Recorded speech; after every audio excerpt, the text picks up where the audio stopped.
सर्व मोबाईल धारक जे आपण सर्वच जवळजवळ मोबाईल यूज करतात त्या सर्वांना या व्हिडिओच्या माध्यमातून एक नम्र विनंती आणि सूचना आहे की कुठलीही अनोळखी लिंक ओपन करू नका, अन्यथा तुमचं बँक खातं रिकामं होऊ शकतं।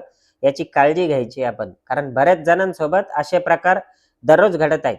काही मित्रमंडळी नातेवाईकातून आता हे माहिती ऐकायला मिळाली की कुठली तरी लिंक ओपन केल्यामुळे त्यांच्या बँक खात्यातून पैसे गेले आणि हे प्रकार रोज होत आहेत, कुठे ना कुठे चालू आहे। त्यामुळं एक सावधानतेसाठी आपण सावध राहावं, आपली आर्थिक फसवणूक होऊ नये यासाठी हा व्हिडिओ घेऊन आलोय मी। तर आपण काय करायचंय, कुठल्याही आपल्या नातेवाईक मित्राच्या नंबरवरून जरी एखादी लिंक मेसेज आला तर त्यांचा मोबाईल हॅक झालेला असतो, त्यामुळं आपल्या ओळखीचा आहे नंबर असं म्हणून आपण ती लिंक ओपन करू नका। आणि इतरही कुठल्याही प्रकारे जर लिंक आली, काही शासकीय योजनांची माहिती आहे अशी सुद्धा आपल्याला लिंक येत आहे, त्यामुळं कुठल्याही नावाखाली जे आपण फसू शकतो, तर काळजी घ्यायची की अनोळखी लिंक कुठलीही ओपन करू नका। तुमची सर्व बँक डिटेल तिकडे जाऊन तुमचं बँक खातं रिकामं होऊ शकतं।